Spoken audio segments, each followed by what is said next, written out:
to Alpesh Patel. He's the CEO of Prifinium Partners. He's also been following the markets.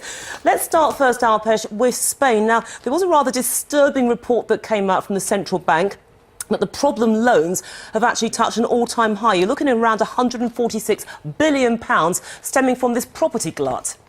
Well, actually, they're a lot larger than that, and that's been well known for a while. What's happening is that there's been a well-understood conspiracy of silence between the banks, the central banks, the EU authorities to make sure that the correct low valuation of the properties on the portfolios of these banks are not actually disclosed onto the balance sheets properly. So there's not what it's called, it's not mark to market in effect. And that allows the banks to suggest that they've got a higher value of these properties than actually exists. And as this information always keeps on coming out, and they value these every now and again and realize that actually a lot of these properties are just completely worthless because nobody wants even the liability of owning something for €1. So you get this shortfall in the balance sheets of the banks and the bad debts and the need for more money. So it's not in one regard a surprise, it's just the fact that these reports will continue coming out and it'll be far worse than the current all-time high. There is a new all-time high yet to come in the months ahead.